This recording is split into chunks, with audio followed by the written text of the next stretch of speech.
আপনি ফেসবুক প্ল্যাটফর্মে বা অনলাইন প্ল্যাটফর্মে কাজ করতে চাচ্ছেন বা কাজ করতেছেন, বাট আপনার কোনো ভিডিও ভাইরাল হচ্ছে না, আপনার কোনো ভিডিও ফলো হতে যাচ্ছে না, আপনার কোনো ভিডিও কেউ দেখতেছে না, আপনাকে কেউ ভালোবাসতেছে না। এটা নিয়ে আজকে কথা বলতে চাচ্ছি। আসসালামু আলাইকুম এভরিওয়ান, কী অবস্থা সবার, কেমন আছেন সবাই? আশা করছি খুব ভালো আছেন। আলহামদুলিল্লাহ আমিও খুব ভালো আছি আপনাদের দোয়ায়। তো যাই হোক, আজকে কথা বলবো মেইন একটি টপিক নিয়ে, যেটা হচ্ছে কিনা ফেসবুকের সচরাচর মানুষ যেটা বুঝে না সেটা নিয়ে আজকে কথা বলবো। অনেক মানুষ বুঝে না, অনেকেই বুঝে, কম মানুষে বুঝে, বেশিরভাগ মানুষ সেটা বুঝে না। সেটা নিয়ে আজকে কথা বলবো। যদি সময় হয় তাহলে ধৈর্য ধরে ভিডিওটা দেখতে থাকুন, কিছুটা জানতে পারবেন বা কিছুটা শিখতে পারবেন। আচ্ছা, আপনি কোন টপিক নিয়ে ভিডিও তৈরি করতে চাচ্ছেন? আপনি কোন টপিকে ভিডিও বানাচ্ছেন? আপনি কোনভাবে ভিডিও বানাচ্ছেন? আপনার ভিডিওর যে লাইনটা আছে, যে থিঙ্কিংটা আছে, এটা ঠিক আছে কি না? ঠিক আছে। এবং দ্বিতীয় কথা হচ্ছে, আপনি ভিডিওগুলো ভালো একটা ক্যামেরা, ভালো একটা রেজুলেশন দিয়ে, ভালো একটা দামি একটা ক্যামেরা দিয়ে বা দামি একটা ফোন দিয়ে ভিডিওগুলো করতেছেন কি না?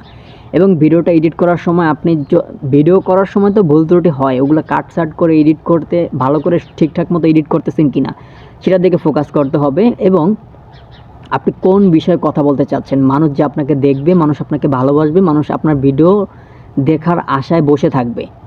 আপনি মানুষকে কি দিচ্ছেন? মানুষকে কিছু দেখাতে চাচ্ছেন বা মানুষকে কিছু শেখাতে চাচ্ছেন? আপনি মানুষকে শুধু বলবেন ভাই আপনি এভাবে ভিডিও বানান, এভাবে ভিডিও বানান, এভাবে ভিডিও বানান, এগুলো বলবেন? আপনি মানুষকে কি দিতে চাচ্ছেন? আজকে হয়তো বা আপনি এটা বলছেন, কালকে কি বলবেন, পরশুদিন কি বলবেন, তারপরের দিন কি বলবেন? মানুষ আপনার ভিডিওর আশায় থাকবে, মানুষ আপনার ভিডিও দেখার জন্য ওয়েটিং করবে। সেটা কেন? মানুষ আপনার ভিডিও দেখার আশায় বসে থাকবে কেন? আপনি মানুষকে ভালো কিছু দেখাতে চাচ্ছেন বা মানুষকে ভালো কিছু দিতে চাচ্ছেন বা মানুষকে ভালো কিছু শেখাতে চাচ্ছেন। আপনার অনলাইন প্ল্যাটফর্মে যে কোনো একটা দিক বেছে নিতে হবে। হয়তোবা আপনার যে কোনো দক্ষ থাকতে হবে, হয়তোবা আপনার যে কোনো কণ্ঠ থাকতে পারে, আপনার হাতের কাজ থাকতে পারে, মাথার ট্যালেন্ট থাকতে পারে, অথবা ভালো কারুকালাম, যে কোনো কিছুর আপনার দক্ষ থাকতে হবে। এবং যে কোনো কিছুর দক্ষ থাকলে আপনি ওই দক্ষটাকেই আপনি অনলাইন প্ল্যাটফর্মে ফুটিয়ে তুলবেন, মানে তুলে ধরবেন, মানে শো করবেন, মানে শেয়ার করবেন, যাতে কিনা আপনার দক্ষতাটা মানুষ জানতে পারে, আপনার দক্ষতাটা মানুষ শিখতে পারে, আপনার দক্ষতা থেকে মানুষ কিছু বুঝতে পারে। তাহলে কিন্তু মানুষ যখন দেখবেন আপনার ভিডিও থেকে কিছু দেখতেছে, শিখতেছে, বুঝতেছে, জানতেছে, তখন কিন্তু প্রতিদিন এভরিডে, একদিন পর একদিন আপনার ভিডিও দেখার জন্য তারা ওয়েট করবে, বসে থাকবে যে আপনার ভিডিও আপলোড হচ্ছে না কেন, আপনার ভিডিও আপলোড হচ্ছে না কেন।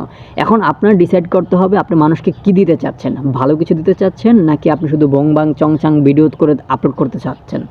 এখন আপনার ভিডিও এখানে একটা কথা হচ্ছে কি, আপনার ভিডিও কেন দেখে না মানুষ, আপনার ভিডিও কেন ফর ইউতে যাচ্ছে না? এটার মূল টপিকটা হচ্ছে, মূল কাহিনীটা হচ্ছে, আপনি মানুষকে ভালো কিছু দিতে পারতেছেন না। আপনি যেটা দিচ্ছেন সেটা মানুষ খাচ্ছে না, মানে সেটা মানুষ চাচ্ছে না। আপনি ওটা চেঞ্জ করে ফেলুন। আপনার দক্ষ, আপনার ট্যালেন্ট, আপনার কারুকালাম, যে কোনো আপনার হাতের কাজ হতে পারে, চোখের দেখা হতে পারে, কানের, যে কোনো একটা ট্যালেন্ট থাকতে পারে, আপনার মুখ হতে পারে, আপনার ব্রেন হতে পারে, যে কোনো একটা ট্যালেন্ট থাকতে হবে।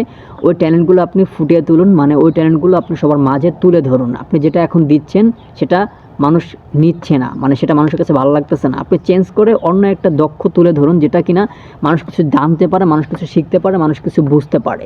তাহলে কিন্তু প্রতিনিয়ত আপনার ভিডিওগুলো মানুষ দেখতে চাবে, মানুষ আপনার ভিডিও দেখার জন্য ওয়েট করবে, বসে থাকবে।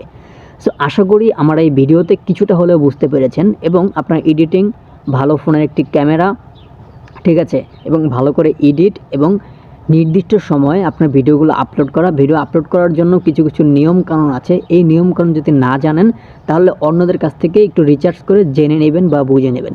সো আশা করি এই ভিডিওর দ্বারা কিছুটা হলেও আপনারা বুঝতে পেরেছেন। যদি বুঝতে পারেন অবশ্যই কমেন্ট করে আমাকে জানাবেন, আমি একটু উৎসাহিত হব। তাহলে আমি এই ধরনের ভিডিওগুলো মেক করব ইনশাআল্লাহ। Thank you so much watching this video. সবাই ভালো থাকবেন, সুস্থ থাকবেন। আসসালামু আলাইকুম।